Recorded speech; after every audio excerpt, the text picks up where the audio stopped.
watu wenye wanaenda maandamano mtajua mjui. Do you think they probably might get rid of him the way inaweza kuwa intense? Yeah, you know, get even the best promotion. But let me tell you, mtu mwenye employee one day someone can wake up and fire you. Like ukazanifuta like kesho I can start a thing on my own. Naweza niandikwa pahali. Tena. This guy does nothing else. He's just cute. Even do ndivyo that is only thing by the way wanamjua nayo. He made 800,000 in 4 minutes. Wow. 4 minutes. Tap guys, tap. Wow. Nacho ukienda kufeed street children ulimaliza? Mwazeni nimaliza. Na ulikuwa serious? Hayo ukweli nisipokuambia sitakutumia. Kwani ulirecord? Nilirecord kwa sababu nilikuwa nataka kuona. Si ati sababu unataka kutupostia. Umeona nisema nimepost popote. Ni venye sijaingia TikTok nipatane na bundi hapo. Ebu nitumie picha ni confirm. Namtumia. Naweza enda hivyo imekiwe big. Inaweza enda hivyo imekiwe big. Manze. Si ndio? Bwana.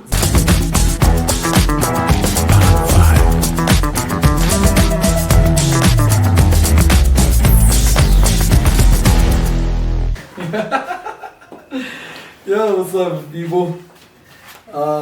So kwa hii shelf kuna kuanga na some books, but before tuanze show nilikuwa nimekuuliza, we had just like pre-recording vitu kadhaa hapa, and I was like, what are the things that you do before you sleep? First of all, at the moment you wake up and before you sleep. So moja was that the first thing you do in the morning is watch TikTok. Now I'm sure you watch Family Guy. So first of all, I didn't even know what Family Guys is. What is Family Guy? Very disappointing. No, okay, I think I've heard of it, but I've never thought of it like something someone needs to do before you get to sleep. I think they will learn with your heart. You know, Family Guy has like 20 seasons. 20 seasons? Yeah, I think say over 25 season, 21st season.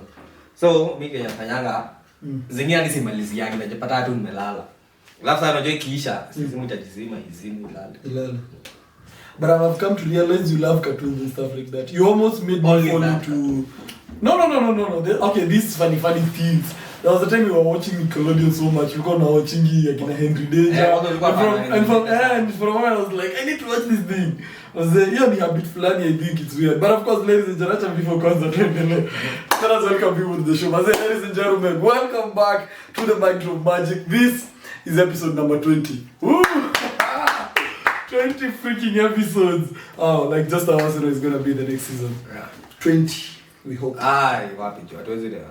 Yeah, but mkona game by the way. Leo tunacheza Wedo pre-season new ball. Juu anaanzishanga wana. Actually watched the pre-season yesterday and I feel like it was just a normal game. Kwanza ameso Lord alikuwa na mount. Yeah, number 7. Though nilisikia kuna pasi leo amepiga safi though. Siwezi msifu sana. Kali piga kali sema ni kali. Amekukiwa na watu wa Chelsea acha tuone. Leo unajua jana ilikuwa ni Harvard ni Mount Sacha tuone Harvard. Anyway, wacha turudi ni very boring. Ilisha May. From May nikakuwa heartbroken. Nikarecover, sasa nimerecover and ready for the new season. We are winning this. I imagine that atuko top of the table. Ni Bournemouth wako. Why though? Si wanaitango AFC Bournemouth. Oh, you're no longer. So it's no longer Arsenal again. Lakini kwani wamechange like size ama? Si nakwanga si Bournemouth wana I think at last time bado alikuwa ni top of the table. For me I think naonanga like Arsenal you always me I've never seen so ona banana alphabetical order. EF and S comes before AR. Wow. Let's hope for the so by the do people still read books? As in unakaa hivyo unasoma book kama hii. Sasa kuna e-books. Unajua nishaje kusoma e-book kwa YouTube. Na yenyewe ilikuwa lakini ilikuwa sijega ilikuwa e-book. Ilikuwa inaitwa Poor Dad Rich Dad. Kitu hiyo. Yeah. Nikaisikiza ilikuwa fit ilikuwa mambo na business. Sasa ni venye nilikuwa nafikiriana mambo na kwanza na biashara. Yes. So you thought you were going to start a business from a book? Like quite inspirational. Okay, you wanted to be motivated. Ilikuwa hata kujaribu ebooks. Mimi na discovered podcast zingine. Yes, nilikuwa nimejua podcast lakini nilikuwa jaribu ebooks ikanishinda. But then for a moment mimi nilikuwa nimeamua kusoma kitabu. Actually not sio kitabu. There was a moment I was doing the 99 days I used to read a book. Yeah, book in episode was among pages. Yeah, naitangwa The Subtle Art of Not Giving a Fuck. I used to read that book. The Subtle Art. Yeah, because it's so subtle. But even okay, so I'm probably pronouncing it for our viewers. The Subtle Art of Not Giving a Fuck. So as in ilikuwa tu book fiti. So you didn't want to give a fuck. But then the moment you read that book you're like, man, fuck them. Yeah, fuck them. Yeah. Because that book is a very nice book. I think I'd recommend anyone to read that book. I nakwambia ni like the first few pages. The first few pages. First of all, the first chapter. Chapter 1. That's not even about chapter 1. Chapter 1 is always about like, if I could give okay, let me just that's the book. But then your book was deep unless you beep the whole book. Because the fuck. Yeah. Because now your book inakuanga ile ya expresses in. So say sasa tunataka kukumbuka book venye ilikuwa, but the thing yenye ilikuwa, let me talk about the lesson yenye ilikuwa kwa book.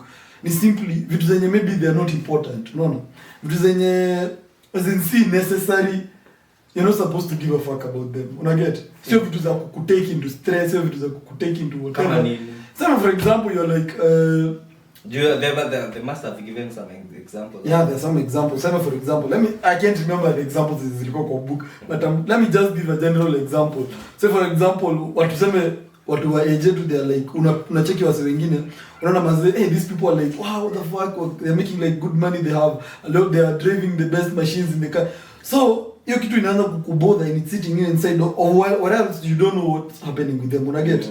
So kitu kama hiyo, it's not supposed to give you should not give a fuck about such a thing, because bora you're doing your own thing, you're pushing in your own directions and you're una push. So ile kitu yao sema isiku give pressure sana. I mean, why? Don't give a fuck, man. Do you think uliacha ku give a fuck for a lot of stuff? Do you say unadhani ilikusaidia? Yeah, mimi I think at some point, the moment if anything, first of all I realized like in any disturb, I'm like, why not? Ilikuwa how many pages? Okay, it's a long book. I was actually reading the e-version of it. There's a hard copy of it, but I was reading the e-version, so can't really tell how many pages it has. Unajua kenye nashangaa ni like hii kitabu yote, let me tell you, inakwambia like unajua unaboeka like umeniambia chapter 1 is give a fuck, alafu bado chapter 10 bado you're telling me to not give a fuck.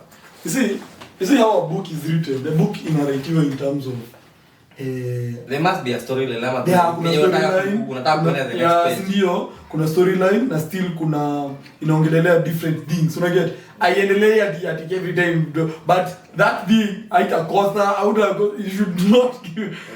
You know, the whole title lazima ina keep ikijiprove that Indio title. But I can't really like says the same at now. I don't give a fuck about everything because now I read the book. Ni kama tu okay, inaweza kusaidia in a way. Sema hivyo. Ni kama tu venye ulisoma hii book. Wewe biashara ikupeleka aje after reading the book, you inspired that time.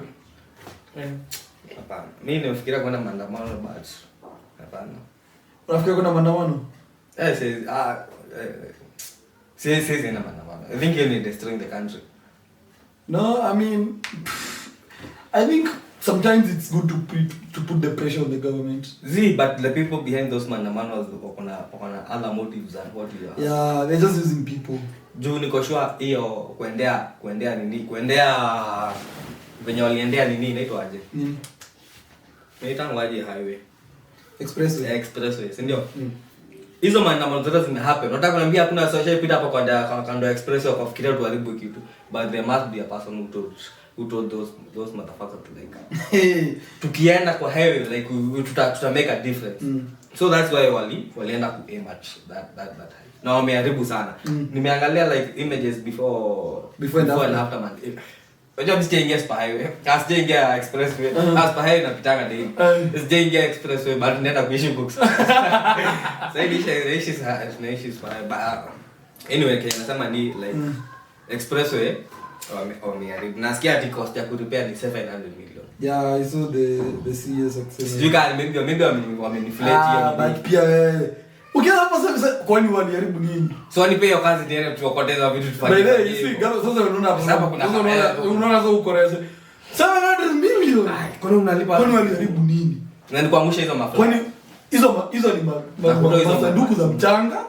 Hizo ni vitu hata azizi maliza milioni 1. Zikuje zireplacewe zote. Mchanga ikuje. Sasa ati ni lami ime. Sio lami wameharibu. What do you mean 700? Hapo waliniflate. Serikali yake. By the government sometimes inatubebanga aje. Wewe unacheza na 700 million.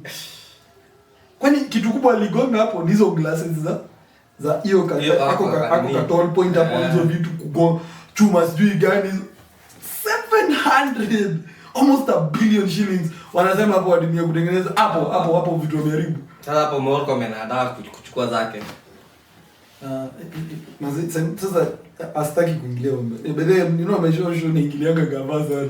So sasa ingine gava na feeling ina ni boing sana. Uliona jana nini? I saw it actually 700. Niliona interview ya Jigelive Ledama na nini? Na Malala.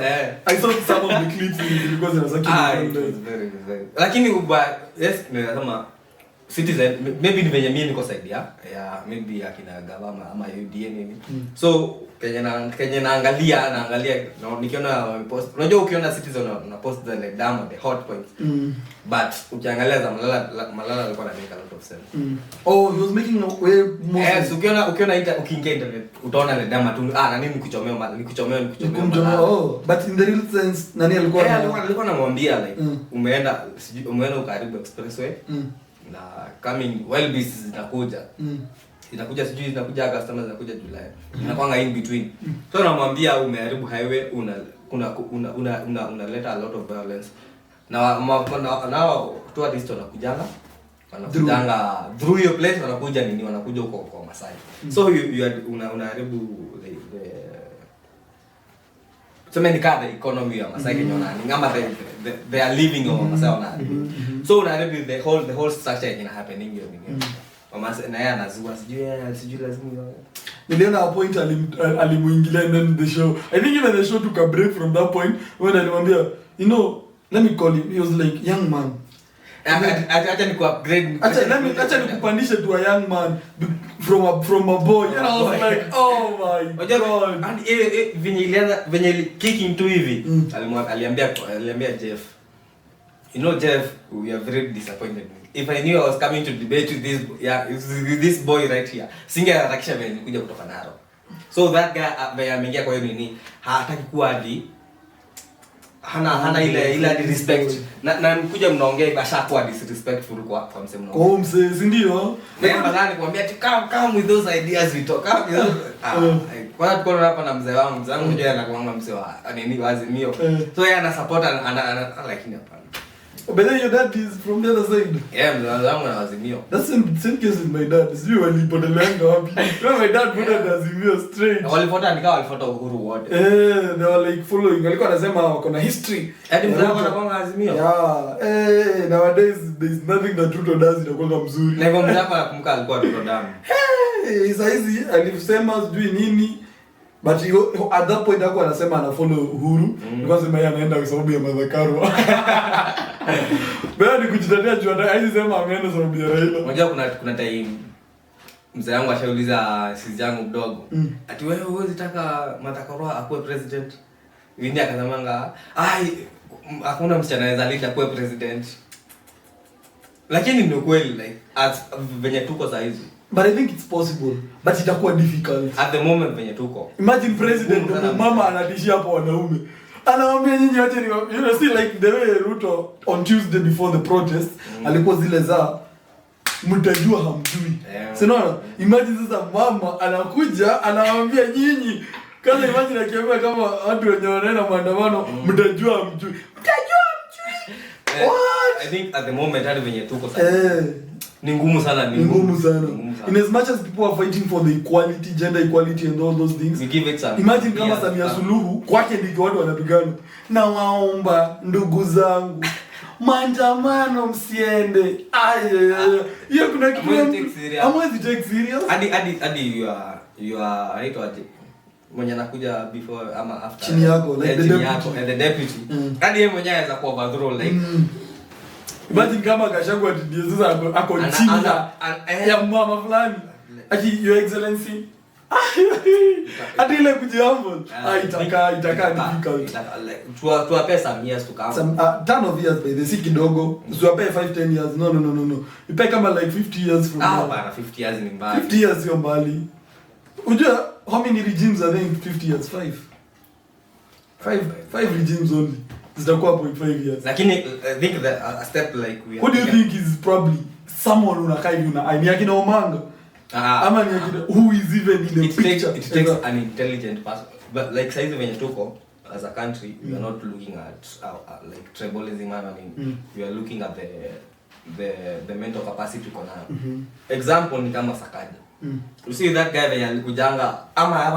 acha nikupe example na Rigathi Gachagua na Madakaroa those guys went in a podium ama ni stage I mean they gave out their facts and Madakaroa was cooked we could see the difference in these guys the facts that umsi yako naanza na umsi yako naanza unaona walikuwa prepared so inataka like an intelligent woman anakuja but I think it's possible if we have at this point we have women who are governors then it's possible that one day probably in so many years to come we'll have a woman like tuseme kama msi akuja unajua inakujanga it comes in steps msi anakuja kuwa governor unaona kazi yake anatolewa anaweza tuseme na mtu mwingine tena another contestant anakuja anasonga tu anasonga tu kidogo anaenda hadi anafika but I believe kufika tu hiyo level ya wewe ni ule msi wa what do you call it zimefika ile level fulani like you're the number one wewe ndi it needs someone who's very bold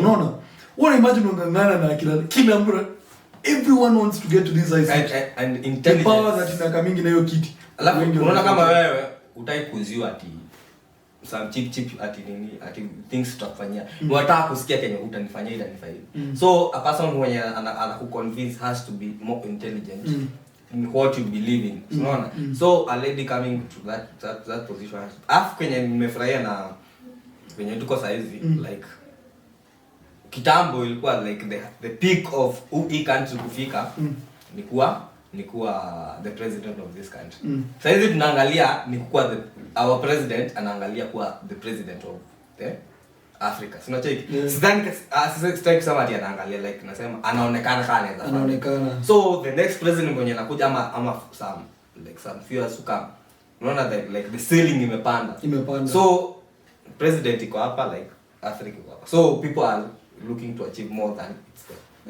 Because by the I think now for him when ana look in a seem like now even Kenya is small for him. Yes, unaona. Wants to deal in the continent. Jadi wewe ukiweza kuwa president alafu watu watakwambia hey the president before you manze alifanya a lot of impacts.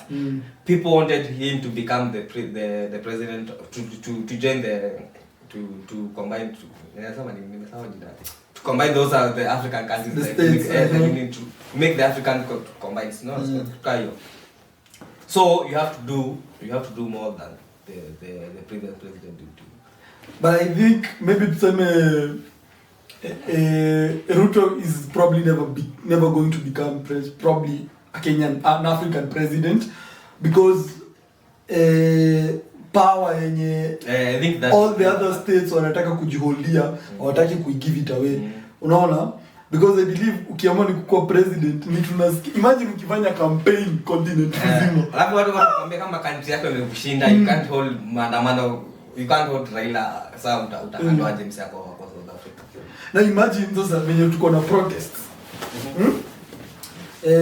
let's say for example let's pick two leaders for example when you big in Africa chukua you to first at this point is big and then is junior who's the other president you know from Africa no don't mention South Africa who is the other unajua Rwanda let's give Kagame sindio Kagame na Ruto waamwe sasa sindio shit inaweza kuwa intense like this guy amefanya hii kazi amefanya sindio so we are looking at what this guy has done in Rwanda sema akwenda so much impact kwetu so we are looking at these two people wenye tunaona ndio watakuwa the next leaders Ruto achukue ama Kagame achukue is there a way like sasa tuko na protest continent mzima? But ati kuna opposition, ati kuna opposition. Ati Kagame anaambia watu wake, we are going to go outside, our votes must count. Imagine how the whole continent is burning. I don't think Africa kushikana ni ngumu sana. Ni ngumu. Imagine kushikanisha mapolisi, ati polisi wote ati kuna protest huko, ati waende wakapigane huko. Hiyo police unit ati wileta ikuwe pamoja.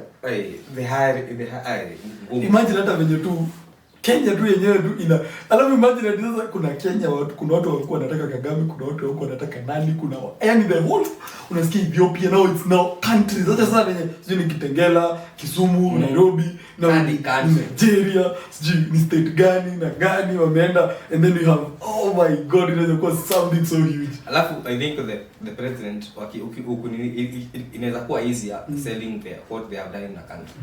So unaona imagine kama umefanya your country ilikuwa fit like the voting criteria link there's about 9 ni kuangalia what you have done in that country. Like nikiona South Africa kenye umefanya is very significant. Alafu people wanakusifu. Yeah, but the fact remains hiyo ni kitu tu hiyo ni thought tu ni imagination, because there was a time nilikuwa nasikiza Ruto akisema venye AU presidents wamejiholdia power, una get hata kama kuna the African Union the power inaachangwa na the heads of state. The African Union haina ile power, una get. So hata kama kuna African Union it's useless. Tena hata aitwe the African president of ana power, because all the heads of state kila mtu niko na military yangu, niko na everything yangu, na ile kiburi kwa tuwape polisi, tuko na the Nigerian police, Kenyan police, but then we have the African army. Una sasa ile kama the US army, sasa kuna ile army sasa. But I think that's a dream and I think it'll take a very long time before it. I think I think nilisema last episode ilikuwa like we are far so much into our minds, like tumekuwa more intelligent than the US wenye walishikana kitambo. Like those guys ilikuwa ni country inakuja kukuvamia, like you have to combine to beat those motherfuckers. Saizi hakuna kitu yes ni mambo na economy, but unapata country yao wenye wako satisfied na wenye hiyo country yao. Mtu ako in a comfortable place. So kuniambia tushikane na wewe, mimi sina shida. Why mbona sasa tunaenda kushikana na Somalia? Unaniletea mashida zako. Lazima tunashikana na Somalia love. Al-Shabaab so niko shida zako. So Al-Shabaab ni yetu sisi wote, si ati tumefungia Al-Shabaab mahali fulani, wako tu hii ni country moja. Al-Qaeda wanaasi Al-Qaeda those Boko Haram huko kwa Nigeria. Sasa Boko Haram ni wa Afrika. Sasa Kenya tunaletea Boko Haram. Tunasikia watu kuiba mang'ombe, wameenda kuiba mang'ombe hadi Uganda. Like bro, this kuna beef na wewe. Lakini anasema hapana, umeshapatana so game. I think it's a very difficult decision in it take a very long time before it actualize, but the president at least I think the president is making us proud in a way. Yeah. But they kwanza akiongea man anakuwa intellectual. Do you think they probably might get rid of him the way they did to saizi ni ngumu, because why like kila kitu iko on the open. No, listen. Magufuli assassination, uweze compare assassination za kitambo na sasa hivi. Magufuli alibishana na nini? Na COVID. Akasema hakuna kitu. Tulipeleka hadi sambu za mananasi, za sijui, za popozi na nini. I think Magufuli lika hiyo dawa yake ile walichukua COVID kutoka China. And again, allegedly maybe alikuwa in a way eliminated, si ndio? In whatever form ndio akashikwa na heart attack, hizo vitu wanasemanga all those you know they cook so many things, ndio. One day ati alikuwa also the president just dies hivyo tu. Those things doesn't happen. Na si ati alikuwa mgonjwa ati ile yenyewe umeona mtu amelelewa. Unaona? So something might have happened, but now the president who you were at this point ako so out there openly akiwa against the US, akiwa against this, against Europe, against every other people, ako so straight. Lakini sasa yako na support. Ako na support. But do you think there's no one else talking boldly like him? Do you think at a certain point they might think of, you know what, we need to get rid of this guy before he goes too far? Because now Africa is praising him. Omse anamaliza kuongea is having a standing ovation, meaning the people agree with what he's saying. We as the people, pia sisi tunafurahia tukiona anaongea na make sense. And imagine the whole of Africa ianze kuona hivyo. Which means now Africa yote itakuwa now against the West, unaona, of which hawataki kufanya hivyo because now they get rid of this one person who's doing. Do you think it's in any way humanly possible that wanaweza get rid of yeye kumuondoa? Okay, na kama vipi wanaweza fanya maybe ni kufund using any protest ziko huko. Or make sure zinaenda. Like or make sure I think kama nikiweza kuwa kwa against Ruto na they want to eliminate him. Naweza mwaribia. Unajua sasa hizi naweza mwaribia his home. Yeah, yani ni make sure ana concentrate more. Ako disturb. Yeah, like nikuja huko Raila nimwambia nataka nini? Nataka kufund protest. Nini nataka nini? Mashida. You know, first of all, we have to agree the president doesn't deal with stuff at sasa Jumuna Goma. He's not there. He has people who are his own responsibility. The police, the inspector general, the commissioners and all those other people. We have interior CS. The president just gets the report. So the president was a man at Jumuna Goma. But ako highly responsible. Yeah, highly responsible. Here's the other. Hata wakati tulikuwa tunagoma alikuwa huko Igad.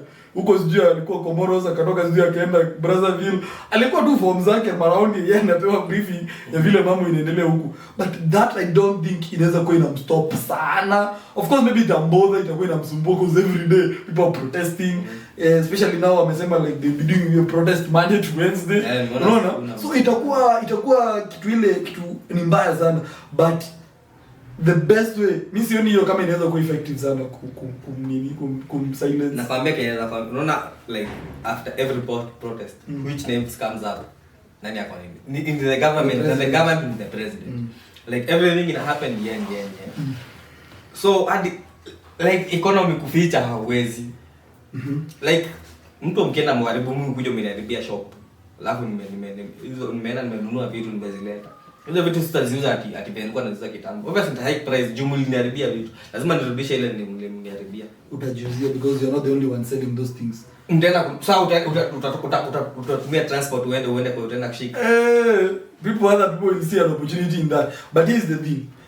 Don't you see like wewe unaiona as a point ya kumfanya akuwe weak.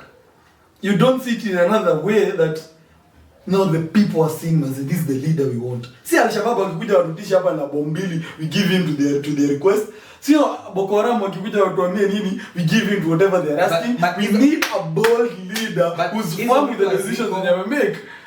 But hizo ziko unasema hypothetically in case Al-Shabaab wakuja wafanye. But the real reality in happens is kuna protest. But what is he doing to make those protests happen? He's being bold. Those things are not going to happen. Tutaenda, the police will be there. Tutangangana na kila kitu yenye tunahitaji. Tutakuja tutoe hakuna kitu. Yani yazin, we're not going to give in to demands zenu kwa vitu zenye make sense. Unaongelea mambo elections. Sijui vitu gani. We are 8 months into our regime na unakuja kutanua mambo elections sijui kura zenu. What do you mean? We need a leader mwenye ako firm. Unaona ako firm, tukiamua ni hivi hata mna protest aje ni hivi because that's the leader yenye mnataka. America wakikuja wamewaletea anakausha kichwa, that's the person we need. Si anauziwa threats anafanya vile. Again ningeweza kwambia guess some at some point you have to lives might be lost and you get over your ego. So the president has ego now. Yeah, like kwa time unasemanga like unaona kwa time after amebonga wakakubali sasa tutaongea. Hizo partisan hizo mashit zote. Like waliona ameenda sana wataongea. Like mimi kile nitafanya afanye. But do you think it's possible to get rid of the opposition leader? Haiwezi. In Adam Gela because he's so much talking about when you assassinate you and everything. Unajua kuna picha nimeona like hiyo lakini ilikuwa kwa Ruto. Umeona kwa movie unaonyesha kwa like hiyo screen ya msee ataka assassinate. Sasa imepointiwa kwa Ruto hapa hivi kwa Twitter. Alafu tunamwambia acha hapa aim at the head kifua anaweza ponea. So the same adna. Mkiweza maliza tu mtu mmoja like the country will go into flames. The only way to kumaliza Raila ni through politics too. I give in to hizo demands by the guy. Simpe kitu kidogo anyamaze. Do you think at this point Raila wants minimum money? He doesn't need money right now. Miki he has enough of it. Yeah, anataka kupeleka kitu hadi like into 5 years. Nikana tengeneza. Nikama venye Ruto at some point break akaanza nikaanza campaign zake. And people wakaanza kusema mtu anafanya campaign bado at election. For 5 years you gonna be in this cycle for 5 years. At some point watachukua new tactic, unaona hiyo. Okay, I don't want to talk about anyone being eliminated ama mtu anafaa eliminated because life is very important. But to be honest, I think we tunahitaji a different approach. Unaona? Juu pia zingine naona pia imagine if police never shows up. Asa wana protest and the police doesn't just come as in waondoke tu. So au uwezi angalia kinini wakiharibu vitu. Unajua wanaenda kuharibu vitu. Naweza kwambia kama expressway. Enjoy haribia like the previous process. Imekuja kuharibia ni kuleta attention na government. Si wanashika kwani watashika nakwambia sijui kama like I'm sure kunakuwa na plan. Like wanakuwa na meeting before. Tunaenda kuharibu hapa. Tunaenda wanapewa kitu kwa. But imagine watu mwachilie express. Si ndio? Wanaenda wanaharibu kutoka yote kutoka huko Mlolongo huko mpaka Westlands. And by that it's possible they can do it. A whole day waachiliwe tu kwa ndo nawasumbua. Wataharibu vitu mingi. Even they might kill people. Lakini kinashanga like wase wanaribingi kwenye wanaishi. Like ni kama wewe utoke hapa nje, uanze kurusha mawe huko. Unaishi hapa, alafu uanze kurusha mawe. So si hadi mse neighbor ataanza kurusha huko mama. So wanaharibu penye wanaishi. Wanaharibu by the way na niliona wanapiga hadi gari zao. So moving on, let's move on kidogo, yeah. You can't bring this discussion again. Oh my god. Don't. Nimekumbuka umeshika book nika switch topic immediately. Have you ever experienced anything with like probably motivational speakers and you're feeling what the fuck are you telling me? As in, are you even realistic in whatever thing you say? Motivational speakers ni nasema ni tukio high school. Sasa tulikuwa tunani. Unaingia kuandika notes. Yeah, na book. Vibaya sana. Ati ukiweza patikana uandike kitu. And actually nobody went back to the books kusoma kenye unaandika. How is that even supposed to help you by the way? Ati unajua hiyo kitu unaandika it's like kusema ni kama Bible but it's a Bible. Oh god. You can't give such an example. Ina like difference ni wapi? Okay, motivation umeandika motivation za William yangu. Si ndio umefungua hivi umesoma. Umechukua Bible umesoma. Kwa nini again kutoka kwa ina? I think kwenye iko fit the motivations iko fit kushina umesoma hapo next. And then walikuwa wanakuja kutishia na vitu zingine you wonder. You know kwanza there is one I remember. Alikuja akatuambia now can you write 5? Write the word 5. Get number 4 from the 5. Can you get write 5 in like 5 like in words and then get 4 from the 5. So utafanya aje? Guess what this person just tells us? Toa E na F, you get a Roman 4. So how is that supposed to help us really? At least you think what? So okay hivi ufikirie naonanga ni kama unaonanga ukienda kumotivate ni kama kumotivate sahihi alafu unasema shit I could make a living out of this shit. Yeah, actually na kuna mwingine naye anakuja anatuambia acha niambie I was never a good student. I was not performing well. I used to stay in the middle there, around behind, close to behind. And then one day, I took my desk, went to the front, nikaenda mbele ya mwenye ako mbele. Na nachachia sana hapo, nikaenda mbele ya mwenye ako mbele. And that is why I am who I am. You are who? Who are you? You're just a motivational speaker. You think you've achieved so much. That is when things change. And you're like, okay, so if you motivate us and you're supposed to follow your motivation now, how are you going to stay in class? You're going to stay on top of the other. Mimi nichukue niende mbele, mwingine mwenye pia nitakuwa mbele yake akuje akae mbele. So inakuwa ni kusumbuana tu. Ati twende tutembee mate na mwalimu ati hiyo ni what is that? You know what you are saying? Unajua vile ukiwa hapo mbele mtu alikuwa anachoka shingo ukiwa umeweka hivi. Unashinda umemwangalia hivi. Si ndio? Yeah, for sure. And even the teacher is sometimes doesn't pay attention to you because you're like too close and then the teacher anaangalia huko nyuma. Wewe atutatemoa mate. someone is spitting on you and you're like, oh my god, unaona? I think maybe at some point I ever followed Niniza Walimu, but not really to the left as a motivational speaker. But as in, they are not really realistic. Ni kukuja kudanganya. Mtu anakuambia ati ukiulizwa kitu in class, even if you don't know, just shoot up your hand. Alafu when you asked, what do you say? I think the reason mbona kunakuwa na a lot of maybe unapata msee amejiua amefanya nini, it's because msee amefanya like he was told like go to school, ukamotivate yo, motivation motivator akakwambia ufanye hivi, you did that, umepata maybe hadi A, alafu kutoka nje unashangaa what the fuck is happening man. Depression inakupiga because you did what msee alikuwa unajua in at night unakuanga si nilifanya Kenya niliambia like what's happening, so sijui. But I think at some point the things are not realistic, especially get to this point, yeah. You know, for example, when we set up business, if someone comes and tells you that I got a very successful business, and he just started with one shirt. That is why I have all this. You have done business. Weka shati moja. How possible is it for that business? Did you shoot? Let's know you put in the stock, you put in the money, you put in the time, you put in everything. Hapo. Ndio kitu alafu mtu anakuja na ati sasa Jesus. Hata kama nikukupea nguvu.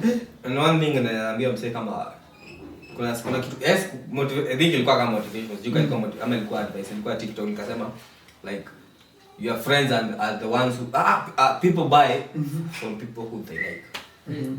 Like unanunuanga kitu kutoka kwa mtu unapenda. Like kama unaenda kama semekana nauza hizi malapi. Utaendea mse ujue ati out of what umesearch Google search. Imagine umeingia Google search umesearch umepata mimi I have like 10 sales alafu mse akona 200 sales. Yes, mse ako more superior than me, but judging from like scams zenye ziko utaanza kushuku, but you trust me like biashara nafanya like unaweza kuja unaweza disclose ile niko na ile budget kona uniambie yeye unataka kunicheza nifanyie like tunaongea kama mama moto, si ndio? Like this guy ukikuja kumwambia hivi kuna vitu utaficha like kuna like language utajaribu kuongea na yeye unikao unamuogopa juu hii ni biashara yake ni but like a friend kuna wenye unaweza mwambia nitakulipa juu hadi pale tunakwanga a lot of people pay on credit. People pay on credit. There are people you're already a creditor. Inakuwa tu unamruhusu juu kuna sio na that is nini wanaenanga month to month kulipa sana.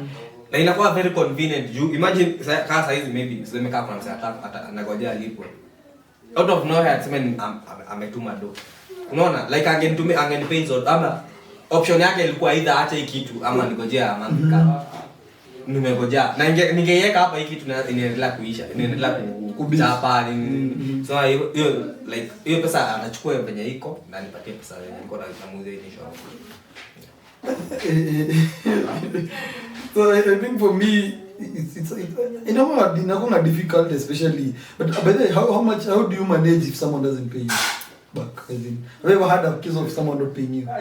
I think kuna msee alikuwa amekaa alikuwa amechukua alikuwa amenipea tuso lakini si mimi mmoja mwenye alikuwa naye alikuwa amemjenga tuso alafu hiyo jako ilikuwa imekaa hapo sana so tulikuwa tumetoa kwa itangwaje we display kwa display so tukaitoa ikaeka na huko ndani ikakaa and then one day nikakuja nikasema hii jako imekaa sana huko so every time nakuja naambia mimi wajalipa after mimi siwezi unajua sasa siwezi enda home hadi sijuka alikuwa na mjomba sijui so sikataka kunini juu watijua naye so hajalipa so kwenda kwa nini nikapata haiko sasa form kwani jako imeenda ameamua kuiba so nikamuuliza ngai jako ile ndao akasemanga acha umsee to display in case iuzwe isikwe ime to use it isikwe inakaanga tu hivyo inaisha tu tuleka tukaweka kwa display after like a few days umsee alikuwa shaikijia akadokoka pesa zote na kailipa nilipa sijui nikaliona hii jako itaenda ama nini but sidhani kama nishapata ati msee amekataa kulipa unajua haizi kataa kulipa huwezi mpea kitu siwezi kupea. How do you know for example mimi nikuje credits and then I don't kwani do I look kama mtu atalipa ama how do you know kama nitalipa au sitalipa? Kuna difference kupea nguo uendelee kuvaanga. Sasa wewe nikiweza kuuzia hii t-shirt, hii shati. Alafu unajua ukinipea pesa, sinabaki na si ni deposit. So nabaki na hii nguo na nabaki na pesa zako. Si ndio? Si ndio ukuje ulipe zote. Mbona nikupea nikiweza kupea nguo uende upote. So peangi mtu nguo kwanza. Kuna seneza pia nguo. Like wewe unaweza kwa mimi wewe sitakuona like another week ni wewe sitakupea. Like nitakupata other day utalipa. Like kuna mtu unaweza like msiana someone walking by atumpatie na tu so ndakuletea nguo atishika. Yes, unaona it makes sense. Realistic. Hata mtu mwenye anaweza kuja kuambia kitu kama like unasema nini? Uko na shida ya kichwa ama wote. Hadi kenye ina make sense nimwambie wewe toa kidogo alafu wewe nitakuwekea nguo kando like isiko kwa display sienda. And people actually do that. Kuna kademba mmoja juzi kasema lakini I think ni so like regular so nika someone mwenye mnajua naomba ile nika roam around your place anakuwa biashara zake. Like those are the people who buy your product. Si msi anatoka Tinakuru anakuja kubuy kitu yako. Sijui I think biashara inakuanga hiyo. Sijui jua like unaona kwa kama inakuanga like basi huku imendo in a very bad place. Ni msi anakuja kuchukulia nguo. Unakuja ati nipa hizo nguo unaziandika. Sasa wanachukua vitu zako sana. Ukikoja msi anataka sijui out of nowhere utati. And by the way now on that note tukoma kwa biashara kidogo. Let me ask you, now you've done business for how many months now? I think you started this thing the week we started this show. The same week. We started this show. We are now 20 weeks, almost 20 weeks into. That's say 4 months approximate. That's 5 months. Even give it 4 months. How is business? Would you venture into business as something you'd want to do maybe later in life? Yeah, business. Not even specific that business, like business generally. I would come a side hustle. Side hustle. No, the business I do, I mean, is like a side hustle. Like if I had, ningekuwa na salary ama ningekuwa na kazi nyingine nafanya. Like kazi nafanyanga ni side hustle ya mtu mwingine. Like yes, business I do. Saizi niko hapa hivi, siko kwa ningekuwa kwa office ningekuwa nakwambia manze tupatane sana. Juu siwezi toka hivi. So I think business inafaa kitu unakuwa na flexibility nyingine mzuri sana. So you're not answering my question. Would you venture into business main as in uamue now in later in life? I'm not talking about it right now. Sema now you're 20 what? Saizi nataka mention miaka. Saizi natafuta salary. Niko kwanza nilimwambia mimi sitaki biashara, nataka salary. I need a salary. Like a regular money like that comes every month. Like that money that comes every month inakusaidia yangu na imetoa watu huwa wanaikashifu sana. It helps a lot. Okay, mimi naikashifingi sana by the way. And you saying that inafanyanga na feel salary is much better than profit. Profit is far much better than salary. Jojo salary acha nikwambia first of all it's consistent. Venye iko ndivyo iko saa hizi. Unalipwa January ulilipwa 20,000. So ama unalipwa 50,000. 12 months down the line unalipwa 50,000. Like but if you're in a business, you can make 10,000 this month, you make 500,000 by the end of the year. Okay, because it's a business and it has an opportunity to grow. But the moment you get into salary, aje nikwambie basi. In business jika nimeona TikTok wanasemanga like ukienda ku negotiate una negotiating hapo. So wanakwambianga vitu utakupea, wanakwambianga venye utakuwa ukipromote, kuna kwa na promotion like kuongezea salary yako in like sijui 2 years nini. But usione business can't success. Like setting tutakuwa successful the next few months. You might not even be successful. Unaweza hadi hiyo biashara even 5 years. Even 10 years you might never be successful. But one day let me tell you, you'll be at a far much better place than someone. How long are you going to work? Count 10 years from now. Unajua unaona 10 years ni mingi. How old will you be? 33. 33 by the time 10 years inaisha. Shasema age yangu ilikuwa nataka kusema baadaye. Anyway, we will be short. Who cares about anyway, you're old. You're old, bro. So 33 years. Hata kama nasema business yangu tuseme the moment itakuwa at its best, it's 10 years from now. Na mimi nitakuwa na get the best rather than someone who's salaried and they've worked for 10 years. True of us. Lakini msisi yako na promotions. Promotions hata get even the best promotion. But let me tell you, mtu mwenye employee one day someone can wake up and fire you. bro, let me tell you, no one will fire you from your business unless yende ichomeke, unless yende iishe. But even if hiyo kitu inaweza kufanyikia, you have the brains, you have something yenye most of the people who are salaried don't have.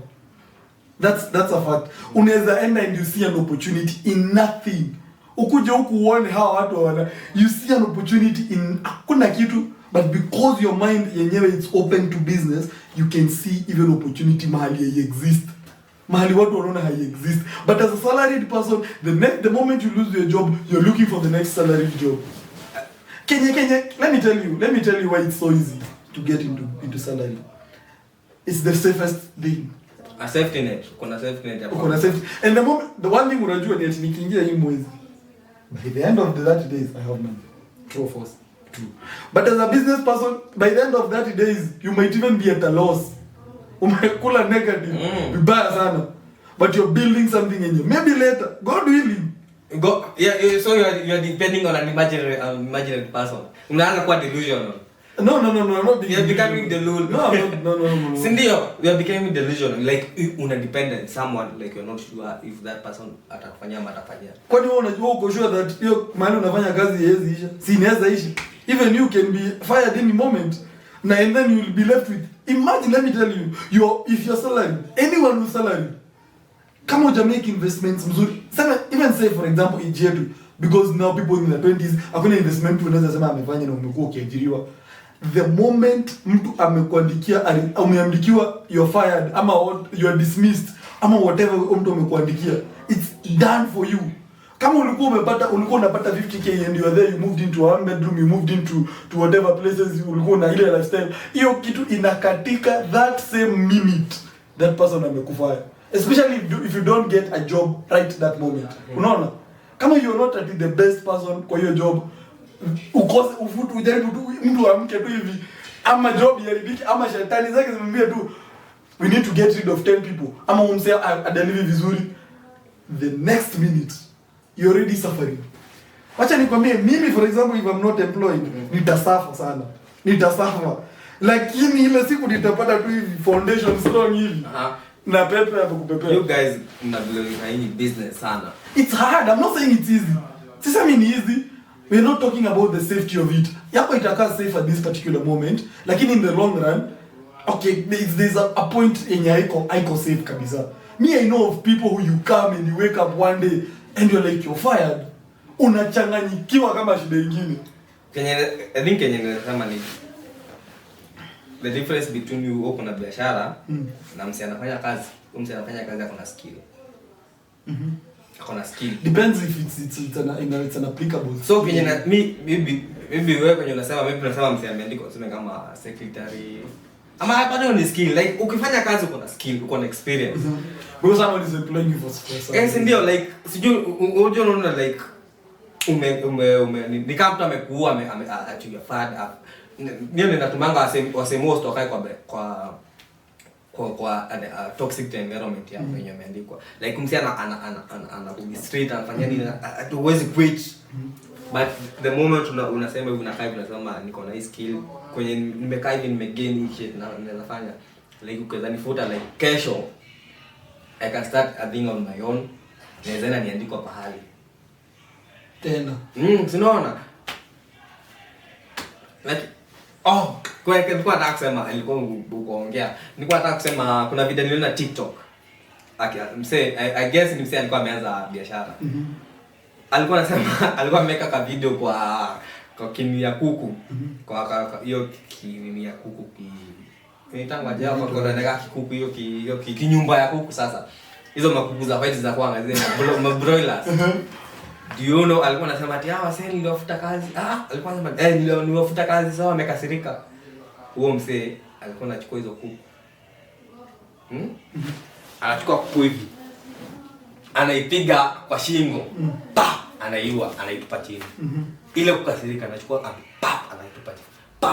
That's how those things zina wango ndo zichinjwe. What do you mean? Hiyo ni hasira, amejua amefuta kazi. No, maybe it's even ana create content or what. Ukiua hivyo itabaki na damu kwa nini? No. There's a friend of mine who told me they used to slap those chickens. What is the white? wanazislap wanazishikianga hapa nyuma and they die. What do you mean? Blood gani? Kwani zenye zinanyonga yangu akigoma for example. Sikuna zile wanashika hivi kama na anaichinja saa hizo. Wewe ukikula kitu kwa damu utano. So na sasa mimi nakwambia hiyo video hiyo mseme alikuwa anasema alifuta watu wakaanza kuua kuku zake. Yeye akaanza kuua mawao wakaanza. Si wao wakaanza kuua kuku zao. Kuna mwingine na Twitter akisema alikuwa na nini ya kuku. Walikuwa wanamuibia, walikuwa wanachukua sijui how many eggs per day, ama wanachukua kuku wanamwambia hizi kuku zinakufa sana, tukiweza chukua inaweza kuwa na shida. Sasa unataka kubaki na kukaa 10 zimekufa, unataka kubaki nazo. Huyo msee anazichukua naenda nazo. Okay, I mean that's a business umeanza. But then okay, that's even not worst case scenario. Me, there is a person I know, aliamua kuventure into business, took I think 1 million shillings, went and bought 10,000 chickens. Kumbe ile grade, ile sijui type aliuzwa sijui ni kuku gani. Hizo kuku first of all zinakula na hazimei. Hazitoki mahali zinatoka. Unanunua chakula unanunua. And then one day, anaamka, anaitwa na mtu wa kazi. And to his surprise alikuja akapata tu vitu tu tumelala tu. By the time those things zilikuwa zinakufa zilikuwa zimeconsume food worth 600,000 shillings. So in total huyo mtu alikuwa ameget into a loss of how much money? 1.6 million shillings. Si ndio? Na one day aliamka akapata all these chickens zimekufa. Yes, anapitia challenge because that's a big challenge. Ndio kwake sana. Lose one. So actually alikuwa na stress ya kujua nitaenda kutupa hizi kuku hadi loan bado hujalipa. Yeah, imagine and hizi vitu zimeanza kunuka, zimeanza kukufa. Anazitafutia nguruwe sijui maumbo. Anaona nani akona vitu zinaweza kula hivi. Imagine 10,000 chickens. Amechukua 1 million yake proper. Sisi sijui ndio so. Na zimekula food yote alafu zina dead zote. Nake anaweza sema ni mse kama huyo unaweza pata ni kama mse employed. Nake anasema ukiwa kama uko employed unaweza kuwa na skill. Unaweza pata mse yako yani amepata hizo pesa. Kama venye unaweza kai kupata kama kuventure into some 10,000 umepata 10,000 like all of a sudden ndio uko na like 1 million. Umeishi kilipo like the whole year. So huna skill, huna knowledge yote so unasema una invest zote pamoja. Lakini msi akona biashara akapata 10k anatulia nazo kwanza. Anaangalia venye kuko. So okay. Acha tu niseme sitaki ku criticize the people who are getting jobs because one thing tunafaa to accept ni ati there are people wenye wanapenda. Mimi kuna mtu unaweza kai hivi usikia anasema mazee mimi nataka tu kufunza. Unaona? Nataka tu kuwa mwalimu wa sign language. Something you have never even thought in your life. Someone is so happy doing it. So to assume that's the same case with someone who wants to be employed. Una get? Because business, I have done it. It's very hard. It's very hard. Itakupea stress. Itakukula kichwa. And it's not by the guarantee that itakuwa successful. No. But ile kitu unakuanga nayo unakuanga na freedom. Unakuanga na unajua you're the person who's making the decisions. But as someone who's employed, you are just going to do your work. Just do your work, leave. You're living a stress-free life, by the way. But in 10 years, if I told them unafanya a good business, let's just be frank. In 10 years, unaweza kuwa umemake, ukiweza kuwa una get into a good business. Because let me tell you, salary will never increase. I guess but kitu tumekubaliana ni ati profit can increase. But salary haiwezi. If I'm making 1,000 today, na ni business yangu, iendelee ku-expand, God willing ikuwe too big. If in 10 years. But kuna promotions. Wali promotion nadhani unapata pesa ngapi? How much money do you think you can get in a promotion? Ya salary yako na kuna promotion ya kama ni unafanyia tuseme kama like a company. So lazima una go up in the rank. One day unaweza kuwa CEO, one day unaweza umekomeliwa hiyo unaweza kujua na kampuni nyingine kwa we have this to offer you kuja kufanyia kazi. But as you're so good at what you do. Si ndio like watu wana sijui mbona watu hadi mkisema business ya kwanga fit like Okay, business is probably for people who have so much ego they don't. Kwanza mimi sidhani kama nafanya mtu kazi. Wewe umesema you want salary. I think na compromise my ego niseme acha nikaze kidogo nitulie but. But ile kitu by the to be honest inafanyanga watu wa feel like mi sitaki kuajiriwa nikaigo fulani ndo hizi niambia bado matuma aje una get because the moment you're employed you have to be humble in a certain way unaona lazima ujue unatumwa unaenda tu but ukiwa na skill yako ujue hadi mngenifuta utakuwa mna lose unajua hadi tena business inafanya ni kama venye you carry yourself like ukienda kwa biashara useme hey mimi siingi kazi weekend like kutoka day 1 nimeishi kusema siingi kazi weekend in like a few months like 6 months wao mse akitafuta mtu wa kuingia weekend hata hautakuwa kwa akili yake tu anajuanga wewe uingiangi weekend na sasa unajua the people who are like employers that's what they love man we need that extra money we need that I mean you don't know so wewe ukipa Sunday wezi okay I think inaweza kuwa nini yangu siwezi tokea nini lazima simu zangu so the future employers mnasikia kiburi mimi weekend si kusign contract kama kufanya kenye unafanyanga sije andiko kazi sio sijui like nimeandika ni from Monday to Friday na tunaingia 8 natoka 5 okay it's also good maybe someone who employ wa pia simba because you might do it for experience you might do it ndo una learn vitu kadhaa so I believe if someone wants to be employed I mean god damn it just go for it so but it's always a safe route for people. Alafu imagine kama umekuwa tuseme kama imagine una stress unajua utalipwa kama graphic job iko ya maiko utalipwa. Hebu nikupe scenario. Umekuwa graphic designer umefanya like 2 years umefanya like peke yako. Alafu like in like wasema umefanya TikTok umetrend kiasi. Watu wameona unafanya kazi yako. A big company like Safaricom kuja kuandika toko deliver 1 million per month. Utafanya nini? You see, now depends on how you're employed. Depends on the terms of your employment. Unaona? So una change goalposts. So unasema unatoka kutoka kwa nini? Let me tell you, let's say for example, unaona kama hii podcast. If this podcast equal to a big podcast, if we have someone or a brand that inataka ku advertise with us, we will be employed by the brand because the brand is paying us. Sindio? But the terms of employment are different. This is the only thing we have to do, we have to deliver to the client. No. Juu client naye amekwambia. But then it's ni employment still. Juu sasa tuseme tutakuwa tumeambiwa you have to do for example 3 podcasts with our products.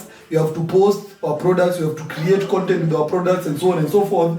Hiyo ndio zitakuwa zile vitu zenye tunaambiwa tufanye in a way which is indirectly say for example to employed by the brand or the corporate or the client wenye tuko nao. But sasa ni different. Maana tukija tupige outfits tuongelele the product yenye maybe we test, we do some videos. It's a different form of employment. Ama venye tumeajiriwa ni different.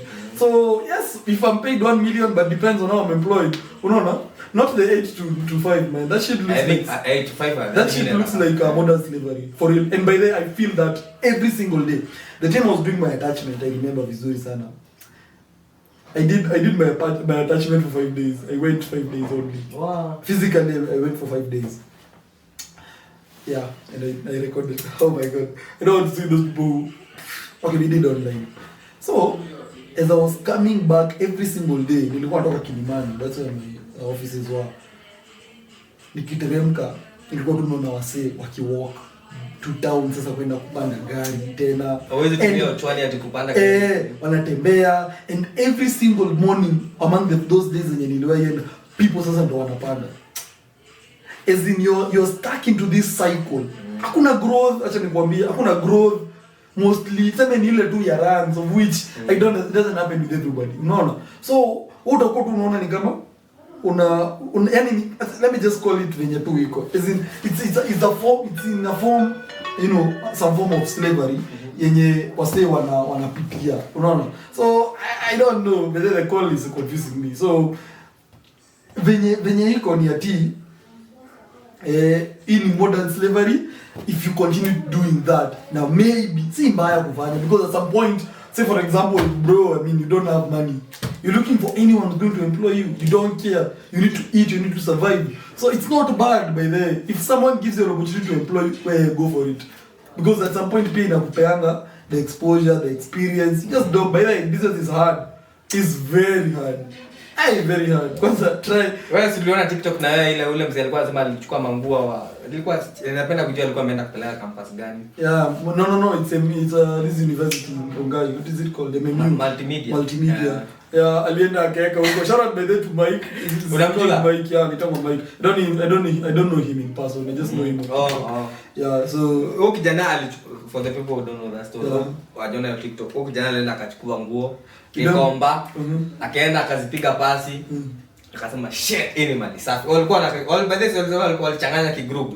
Wakashikana wakaenda. Waka target customers, ready clients. Walikuwa target market. Ready. Never worked out. Sijui hivi kama alienda kwingine. I don't think he's ever mentioned of that. But yeah, the pictures looked bad. I mean, they wasn't like so cool hizo picha to an extent ya venye maybe alichachisha wakakuja na jina, but I think that comes as a result of wenye wakati wase wako as in huyu anafikiria wewe unafaa kufanya, mmeachilia delegate responsibility, you're probably not putting it enough time for the business. So many factors zinakuwa important when you're setting up a business. So I think business ikifika inafaa kwa, I think if you're setting up a business, max I think is 2 people. Because now you're able to talk. Nina do hivi unafanya hivi. But now you have 5 people, everyone seems, sikia wewe nani unajenda. That is chaos, total chaos. So I think that whole part ya business, mtu mwenye anapata opportunity of set up business, it's almost an hour. We should wrap up in probably 5. I think 5 itakuwa enough. But we are relying on your content. In yote umesahau leo, we're relying it on the next episode. But here's the thing, yeah. What do you want to say? Oh my god. Okay, so I saw this guy mwenye alikuwa anafanya. You see these matches that people do on TikTok? Matches. Like they're having a match. You know these things that there are 2 people and then they are competing. I don't know. Jini coins zinakujanga. You get it? You get like double tap. Yeah. You don't know you live. Yeah, on a live. Wenye ukisonga ukitap inasonga huko sana mwenye. Yeah, una get. So this guy alikuwa na match. Is this guy mwenye alikuwa, I don't know if you know him from alikuwa Nakuru, alikuwa anashanga pikipiki. Akakuja akakuwa famous on TikTok. Now he does nothing else but he's just the cutest, even though alikuwa anamitanga the cutest do the guy. That's what made him famous technically, because alikuwa na whatever do the guy from Nakuru, yeah. So alikuwa na match get na msee wa Lebanon. So the TikTok at some point I think had over 4,000 people live. You know, this guy came on an interview kwa Mungayev the next day and said he made, so kuna hizi coins and these things zinapopiwa. This guy does nothing else. He's just cute. Hivyo do ndivyo that is only thing by the way unamjua nayo. He made 800,000 in 4 minutes. Wow. 4 minutes. Tap guys, tap. Wow. 800,000. Even in 4 minutes. And the match was going on, I'm sure, for whatever hours in Ilienda. Imagine how much money that guy alienda nazo. That guy must have been rolling in millions. Bana. Imagine, acha nikwambie vitu zingine, bede sisi mtu mnaenda force kutengeneza vitu zingine. Mzee anafanya just the mtu anakuja tu, by the way, as he says the story, yani endanga tu mtu alikuwa anamrecord hivi akiwa kwa stage ya Nduthi. Akakuwa famous. And come say now he's rolling in millions, making millions of money from TikTok. Imagine 800,000. Nasema msi akiweza kuonyesha hizo 800. Imagine kama TikTok ilimuonyesha hizo 800 million. What do you think anaweza fanya 800,000? How far do you think that guy can go to have that 800,000 again? Like kama alifanya hivyo kidogo, so ako more compelled to do even more cars unaonanga kama like every time Chira anakuja kwa nini unaonanga ni ati Chira alinyonga kwa live. So unaona like utakuwa compelled kufanya the most like utafanya kenye your audience wanataka juu. But for me, I don't think he even did anything nini. Asemi saizo unasema like in the future. Oh, in the future. So unaona akishatokea hivyo wewe tushakuzoea. So we cannot tap the same thing. But the only thing the part I think I saw was of him. I think I saw that live at some point. Tap guys. That was the only thing people have been told. 4,000 people watching. Tap guys. And those guys wenye wao umelala. Lakini I think your trend imeisha. I think TikTok imekuwa na trends like something like this years it was starting, kulikuwa na those guys who were sleeping. Kulikuwa na DJs, kulikuwa na disabled DJs. Sijui kwa kijana mkaka amekana hivi kidogo, alafu ana mix hapa hivi. So after kidogo huo mseni akaisha fame yake kaisha, then comes those guys who are sleeping and you pay them, una make sound yoyote, una make sound sijui na mstusha nini. Sasa I think sasa ndio hizo matches zimekama. Alafu Ajaba imekuja sasa. Ajaba. Also Ajaba imeisha, so kuna there's something else coming. Ajaba nilikaa those people are funny. No, nishajaribu samanga huwezi wa join kama una more than 1,000 followers. Juu yako itakuja video, itakuja audio. Oh yeah. Naonanga ati spaghetti ni nini? Now there's some guy anakwanga hapa amejaa, amevura. Ushaichana Ajaba? Do you know how hard it is kushikilia kitu ja hivi? Ukicheza unapata umemeza yote. What? Like kuna nikio secondia nishaishika hapa nini. You must Meru like is a master yeah, so the parents here is consuming all the drugs, huh? I doubt nzangu anaona an episode into this. I clip this and then send it to you. So venye nilianzanga hiyo kitu nilikuwa naingia, I think unajua Jukes. Kwa naingia your place napata sana chana, nipe vijiti moja. Hiyo unaweza zupuliwa. So anipea kamoja. Nakatafuna nini na drink nini. And then inatosha tu inanitosha. Next day naambia nipe mbili, hizo ni mingi sana, nipe tatu, nipe nini. Siku moja nikasema let me just go buy. Nenda buy yangu. Ilikuwa sijui 50 nacheza chwani. So ukibai chwani ukitokea mapema utapenye itakauka sana, itakuumiza mdomo. But me I think nilitokea after zimejika ikaniambia acha nikabai yangu. Yeye nione sasa gazi zimegauka. Utapewa lakini sasa unaona mimi sikuwa na experience usijui. So I bought that shit, nikaenda kwa kijani, nikatulia nikaona movie, nikatulia nikaanza kuchana. Nikachana. So zikaisha. Ijaba likatika saa 8. Mimi ngaanzia vijiti. Nikazikula kwa kuwa mchana. 6 kanipata niko bado maji. So sina shade kwa nini hapo hivi sijeka kitu. So hiyo kitu imeenda kwa tumbo. What? Nilipuke. Lakini I think nilikuwa nasikia nimeshiba basi hizi lala. Then I'm drunk. So nikachukua sahani ya ugali. Nini ya ugali. Ugali. Nilipuke vitu za green. I hear someone is not supposed to make this video. Ufai kumeza lakini lazima utameza. Lakini anyway, I mean with all those trends I think maybe next thing itakuja, but I can only imagine. Yani unaweza kuja tu with nothing. The biggest Arsenal fan. You know people can just clip you with anything and then when I go to someone big, tunaanza kuona umeenda Emirates and you're like, oh my god, what just happened? Yeah, that's what. Imagine it was just a simple thing. So sometimes I feel like it's not even necessary to complicate things. You know, just be simple. Wamsi akiingia hapo, I remember mimi nilimonanga akianza huko wakati watu sasa alianza kukua vema. Msadi alikuwa na simu ile chapa sijui hata hivi. Alijirecording you with the simplest gadget. And who would have thought like ati wasi wa kienyeji, like kienyeji inaweza kuja ufanye kuwe famous like venye barabara ama itango ama like ukiona but now is overdoing though. Kuna sasa ashaisha sasa ameisha like wase wena ukimove na content sasa ni kuna mmoja bado alikuwa anaimba, unakumbuka ile boys alikuwa ana shoot video akiimba ngoma alafu mazi yake ametulia hapo. Sasa yeye bado ameisha hadi like who would have thought like kienyeji you don't have to be like ati msee ati una flows pesa nini ati for people to give you to reward you for social media to reward you. Do you say who glorifies social media like you have to be ati uko na pesa kushinda kila mtu. But do you think because there are some people who we've known them for so long through different spaces, through different platforms, uko niko tumewajulia, and I think those are the people who last in the industry. For the people who come wanakujanga tu in very fast. Wanaenda you come in kama ile nitangwa easy come easy go, fast come fast go. No. Because at some point I'm like, bro, you just came. I mean, who are you? Una get? Na unapata say for example, let's say kuna ule mama fulani alikuwa anapiga nduru. Where is she? Juzi nimemwona alikuwa ni KTN. Alikuwa amepostiwa na KTN. Alikuwa anadu.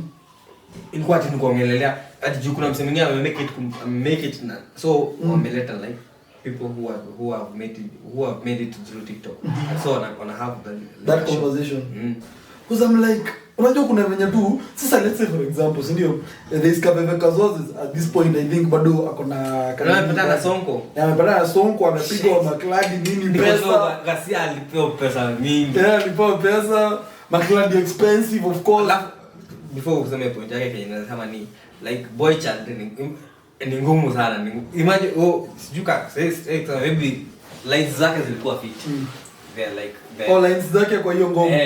The wakati. Actually that's the only, even sometimes we don't know kama hii ngoma ilikuwa na doing na nani. Ilimo na vijana wengi. Ilikuwa hata nasikia they have even a name, Spider Clan or whatever. Like in a few utasikia msema demo branch like on how maybe I don't know like she can even pursue this journey herself because now yeye ndiye akona lines. But let me tell you, I think after we've sung Kabebe Kazoz, I don't think si wametoa ingine hatujaimba, hakuna mtani hatujaimba, unaona, na tutachoka, hatuwezi imba Kabebe Kazoz kila siku sema tu kweli, itaisha tu at some point. So I think, I mean for me I don't like that overnight success. It doesn't look nice. And over imagine there are people who are in the industry kutoka kitambo but jani yao haikuwa tu boom, una get, na unapata huo msee anaweza sustain, anaweza kaa kwa hiyo space rather than msee mwenye amekuja tu. I guess nikidhani watu kusema in every artist career unakuwa na that time that they went boom. That day when people knew you, that song. I'm sure hadi podcast maybe kuna ile clip that we went boom and like something that went viral. So the most important thing is how did you manage that how did you manage how you went viral?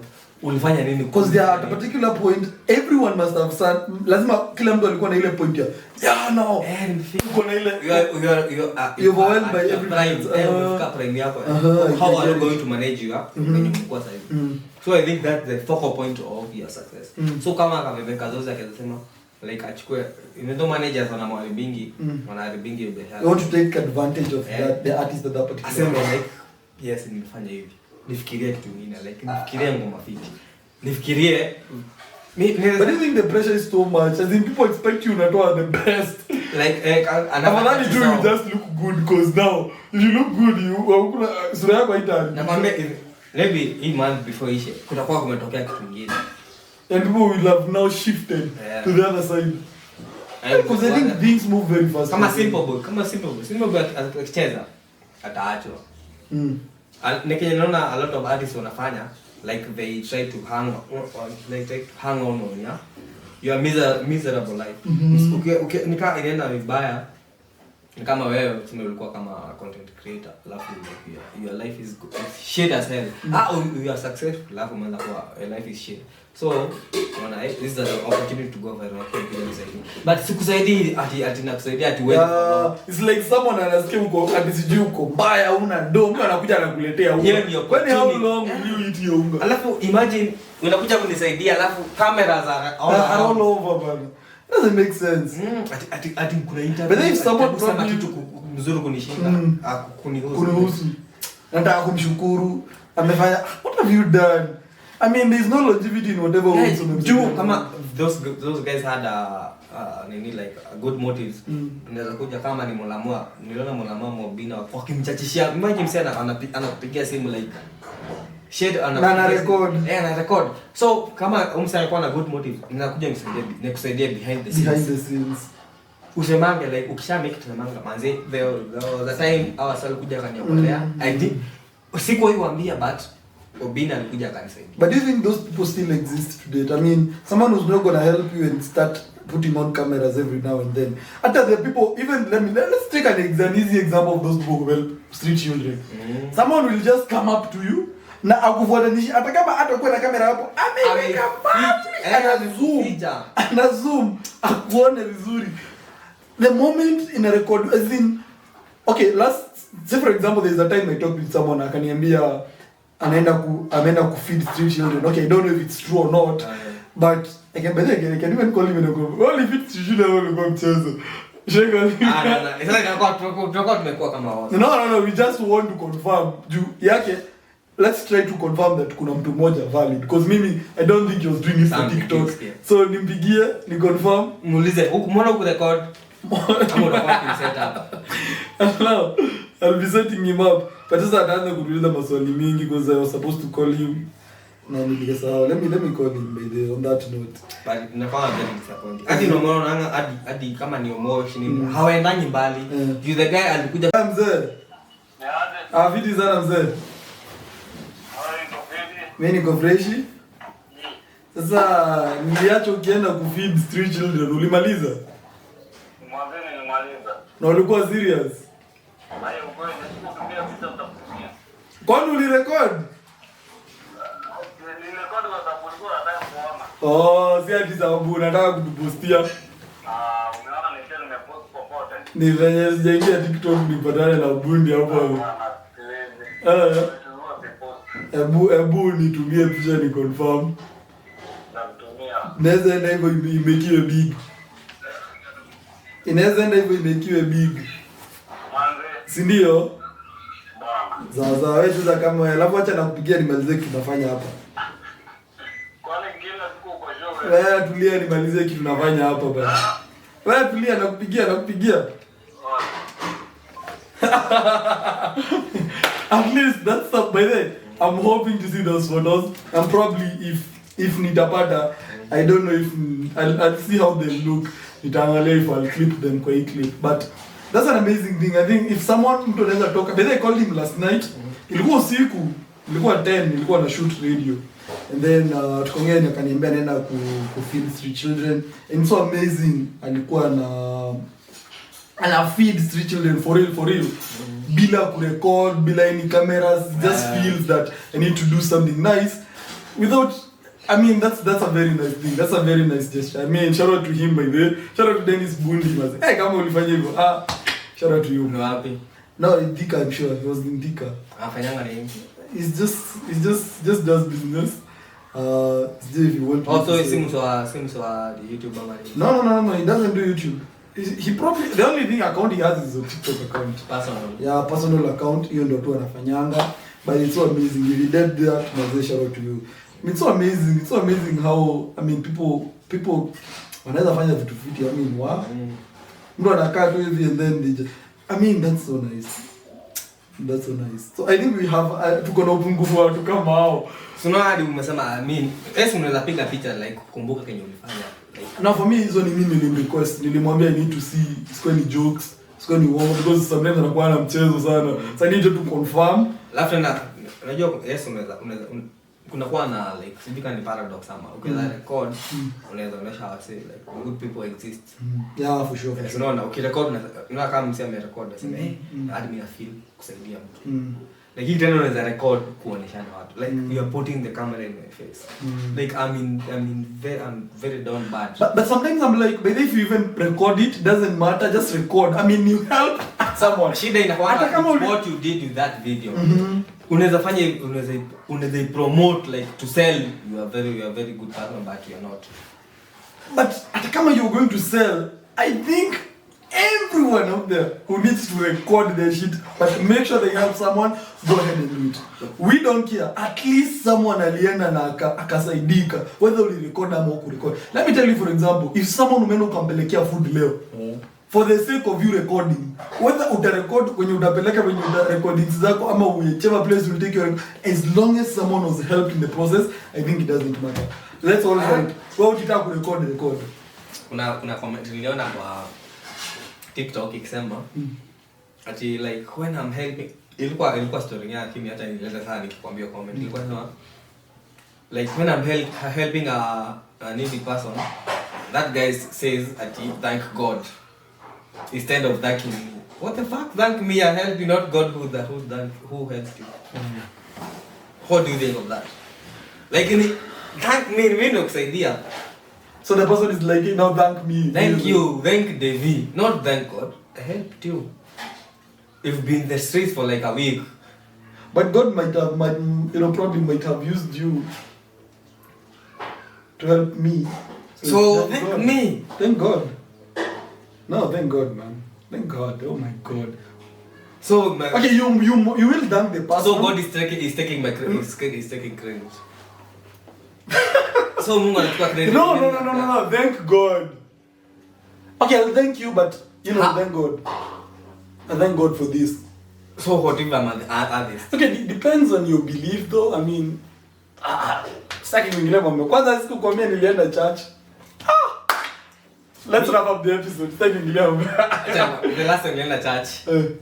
Nililala nikamka. So nimeona movie hadi saa 8. Nimelala nimeamsha saa 2 na masangu. Alafu nilikuwa na sisi yangu.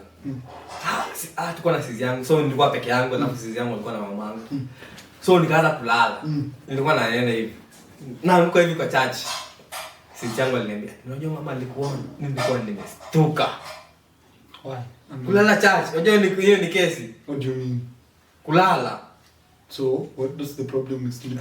Uli mamangu basi. So you just sleep. I mean, si usingizi inaweza kushika. So uanze kulala, someone umekuja church kulala. Na kama usingizi ilikushika in the process ya humans, ni kama ulala shule mtu anakublame nini na usingizi ilikushika. Wewe mwalimu kukushika ukome ilikuwa nini? But it's not like a big deal like umefanya kitu kubwa though. I mean, so umelala tu, you've dozed off, maybe umeshiba sana, maybe joto imefanya ukakuwa so comfortable. People even sleep while driving. What is in church? Am I in class? Leo niliona nikiwa nimelala kwa nikidrive. Oh God, you kill us Sunday. But let me give you a highlight of my church moment this Sunday. Nitakwambia tu, sitakupea the context of the everything. Don't give so we need to wrap up the show. We are running out of a couple of things here. But nitakupea story maliza hapo nikwambie kenye ni kwanza. Nipe highlight yako yangu. Si mama na church. Acha nipe mama na kudrive. So there's a moment tulienda, okay, tukiwa church, in that one service, kuna mahali ilifika pastor akatuambia, "Can you go to your pocket? Hold that note." Walai. For sure, in his own words, I'm not making this up. And if anyone who are with in that church knows, get into your pocket, hold that note. And if you don't have the note, because nowadays people have the money in their mobile phones, go to your M-Pesa. Go to that message. Check the balance. Church gani? I don't want to mention churches here. Alituambia check that M-Pesa balance. And the message ikaisha ikasema, whatever you sow is what you reap. So shika hiyo pesa. Hata kama in whichever currency it is, hata kama it is in euros, dollars, in euros, it is all accepted. Hold that note, and the more you sow, the more you reap. That is the highlight of my Sunday church. Acha nikwambie sasa kenye bwana. Nakumbuka nikwambia nishaota nimekufa kwa ndoa. What? So jana nimeota nikiendesha gari. Aflate nimekuwa nikiota nikiendesha gari. Maybe there's a car on my way. No, you try to kill us. No. I think it's probably some of those near attempts. Yeah, and those near attempts that you have. The other day you were here coming, after the podcast. Oh my God, you want to kill us. So, unaona nilikuwa sijui nilifanya nini. So nikaanza so kwa ndoto nikaanza kulala. Nikalala nikaanguka. So naona nikawa kwa gari. Ukaangalia WhatsApp. Uliangalia time. Hiyo sikuwa najua kama nimeota. So I'm trying to move sisongi. So najaribu kusonga sisongi. Nikasema shit, kwani nimekufa ama kama miguu zangu zimekatika. So najaribu kujiamsha. Si niamke ama nightmare. Au kuweza kuamka. Sasa niliamka, nilikuwa nimestuka. Ulikuwa umeshuka. Ulikuwa umedhani you've died. Wow. Bado nilikuwa kiwete. My sisters were in the back of the car, so now Oh my God, so just I'm talking but says move. You know John melala. But it's so scary, you know, the first person. Has anyone out there ever dreamt of them dead? I've never heard of that. You're dead. And then who's dreaming? You're dead already. Who's in the scene? You're the one who sees the dream. It's an idea. At what point, the moment you die, who's continuing to watch the dream? It's an idea of being dead. See ati umekufa peke yake. Umekufa directly. Maliza show.